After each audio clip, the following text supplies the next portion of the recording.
L'événement de ce lundi 21 juin, c'est cette équipe de France honteuse, lamentable, qui nous ridiculise dans le monde entier en enchaînant les scandales. On la découvre ensemble. Dans les buts, Brice Hortefeux, ministre de l'Intérieur, condamné pour injure raciale. Derrière, Christine Boutin, chargée d'une mission fictive pour 9 500 € par mois. Éric Woerth, ministre du Travail, et sa femme Florence, pour l'affaire Liliane Bettencourt. Christian Blanc, secrétaire d'État au Grand Paris, qui s'est fait offrir 12 000 € de cigares par l'État. Au milieu de cette équipe honteuse, Christian Estrosi, ministre de l'Industrie, qui a plusieurs appartements de fonction à Paris. Fadela Amara, secrétaire d'État à la ville, qui loge ses frères dans un appartement de fonction. Roselyne Bachelot, qui a nommé son fils diplômé en art à la tête d'une mission sur la santé. Alain Joyandet, secrétaire d'État à la coopération, jet privé et permis de construire illégal. Et bien sûr, comme dans toute équipe de France, le traître, Éric Besson. Enfin, le capitaine et numéro 10, Nicolas Sarkozy, EHPAD, affaire Karachi, affaire Bettencourt, bref, un palmarès sans précédent. La seule différence avec les Bleus, c'est qu'il n'y en a aucun qui va se faire virer. Nous sommes en 2010, vous regardez la télévision avec publicité, bonsoir. Aujourd'hui, un journal un peu spécial consacré donc à l'équipe de France. Les réactions au fiasco français et au psychodrame qui s'est joué tout le week-end en Afrique du Sud ont été nombreuses, évidemment, comme celle d'Éric Besson hier sur iTélé. C'est désastreux pour notre image à l'étranger. Alors voyons donc tout de suite quelle est l'image de la France à l'étranger. Les Français sont des racistes. Ils expulsent des enfants sans papier. C'est vrai que notre image à l'étranger n'est pas terrible. France toujours avec l'affaire Liliane Bettencourt. Selon le site internet Mediapart, la milliardaire héritière de L'Oréal est soupçonnée de fraude fiscale alors que la femme de l'ancien ministre du Budget, Éric Woerth, est sa conseillère financière depuis 3 ans. Monsieur le Président, cette affaire Liliane Bettencourt tombe au plus mauvais moment.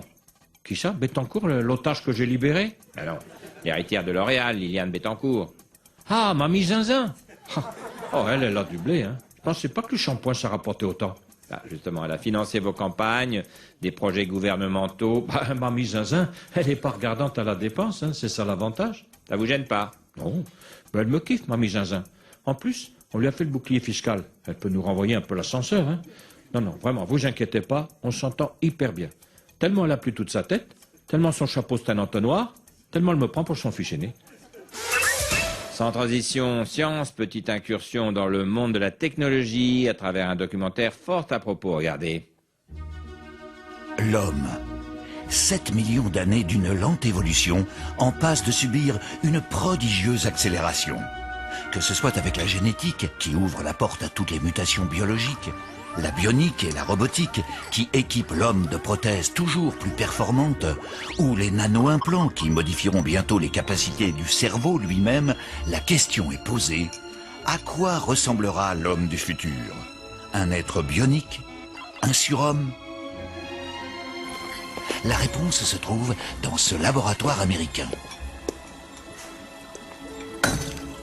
Allez, du nerf, Costas. Toi et ton pays, vous nous devez encore un paquet de pognon. Alors, on a encore réduit sa paye et sa bouffe de 50%. On lui a sucré sa retraite et il bosse toujours. C'est dingue. Et derrière, non, c'est la crise. L'homme du futur a enfin un nom. Le grec. Bon, je crois que l'expérience est concluante. On peut lancer l'international. Face à cette crise économique sans précédent, nous n'avons plus le choix. Vous allez devoir travailler plus longtemps pour gagner encore moins. Le grec, déjà disponible en France.